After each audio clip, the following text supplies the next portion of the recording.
Everybody, today we're going to be working on the Super Pacific camper. We're going to be adding some lights onto this rear panel. The reason I'm going to put lights on the rear panel is I actually have a lot going on the back bumper between water and jacks and tires, and so my right tail light's pretty visible, and I got lights in the bike rack. If you go check out the Alterac Superior de Sanchez video, you will see that there were lights added to that. But the reality is, if I take the bike rack off, my left tail light is fairly blocked by the spare, so I just want to make sure I'm as legal as possible and as safe as possible. I really don't want hit, and I don't want anybody to hit me, so just making sure I've got as much light, actually more light than you could ever need, ultimately, and that way I know that I provided all the options available. I did connect the upper light already that it comes with. I bought a couple of more lights, so they'll sit in here like this, and they are turn and brake, so I should have some really good lighting, some really good visibility. You can see I've already made the marks. I measured across, then I created a straight line so I could get the light looking really good in here, and then I pre-made marks. I did all my measurements. This light's 7 1/4 between the center pin here, the center pin that needs to go in, and each hole. Okay. I've got silicone. I'm going to use windshield silicone. That should last quite a bit and keep, try to keep this thing pretty dust and watertight as you can. I mean, you got gaps everywhere, so it's just as tight as you can. And then I made all my marks. So this is pre-measured. I start here at my center point where I know I want the center of the light to be. To give you some idea, the center of the light sits about right there. It keeps the light up here pretty high. It does sit slightly at an angle, but it should be pretty visible, and this is ultimately how this light's going to go in. Okay. When you're drilling, start with a really small bit, really small. Find your mark, and then I did an indentation mark, and so now what we're going to do is drill the pilot hole. I set that pretty shallow, so I couldn't drill in very far, although in that area it doesn't really matter. So I have a nice small pilot hole to work from, and we're going to start stepping up in drill bit sizes. I'm going to go up to 1/2 inch. If not, I have a step bit if I need to go one size bigger for that. It's right there at 1/2 inch, so we're going to find out. So while I've made these other marks, and I think they're going to be really close, do not just start drilling. It's you can if you want, I'm not, but I wouldn't suggest it. I would suggest getting the center one done first, because it is going to, you're going to be able to slightly move the light, remake the marks if you need them. You don't even need to make the other marks if you don't want, if you just figure out your center. I just wanted to make sure I liked my center, so I made all the marks. And just be really careful with that, because if you drill these and you're off by more than a 32nd or a 16th, you got a problem.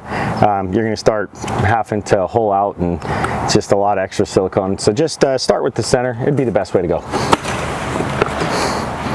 All right, so we're going to work our way up in drill bit sizes. It's aluminum, so you don't need a fast drill bit. Remember, drill bit speed's really important in metal. See these flakes? If you can see them, you want, when you watch them drop, you want good flakes coming off. If you've got spirals or you've got tiny flakes, change your drill speed. You want nice chips coming off when you do it, especially on metal, because you don't want to crack the metal, or especially on aluminum. I'm sorry, I could restate that. Especially on aluminum, because ultimately you don't want to crack the aluminum. So just manage that as you go. And I'm stepping up from pilot bit, which is probably a 32nd, to 1/4 to 3/8 to 1/2.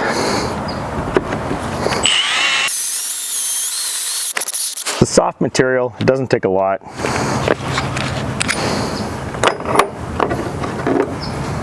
Worst case, if you did this and you weren't happy, you can find a rubber plug to plug this hole.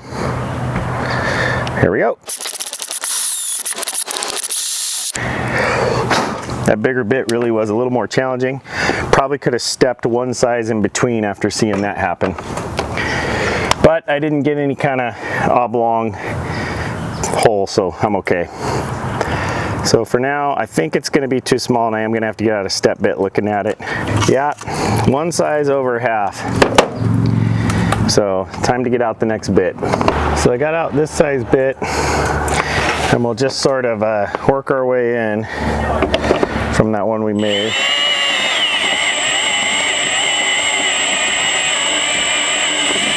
It's aluminum, so take your time.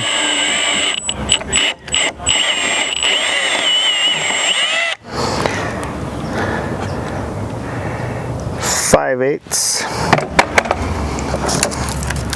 See how that does.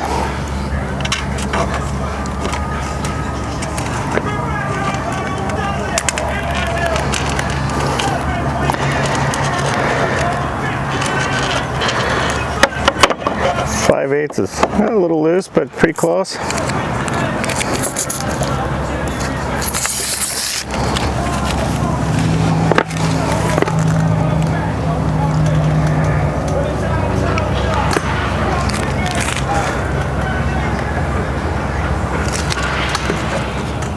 That one is right on.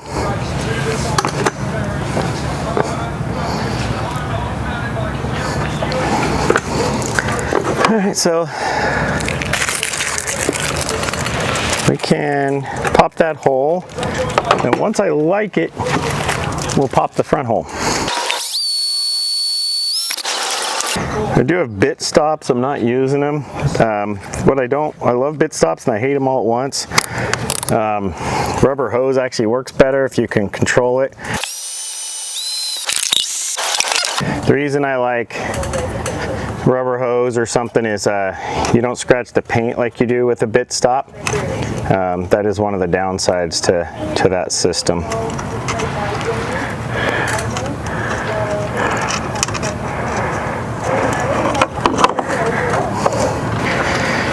I'm going to use these self-tappers for now, and once I'm real happy, I'll probably bolt this thing down with short bolts and some rubber gaskets and silicone.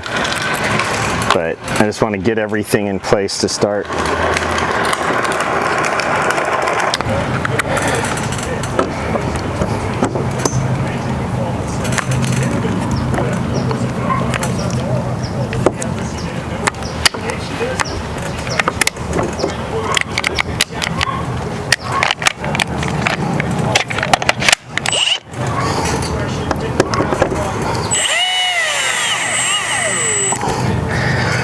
Okay, so that's pretty nicely in place. I got a nice line over here.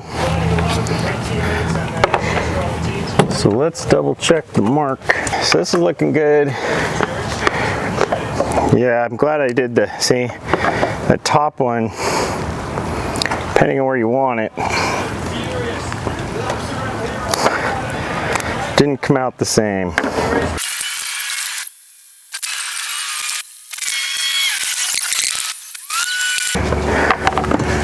So ultimately, that gets a light in. Like I said, I'm going to use silicone in each of these spots right now. I'm just making sure they fit. Repeat the process on the other side.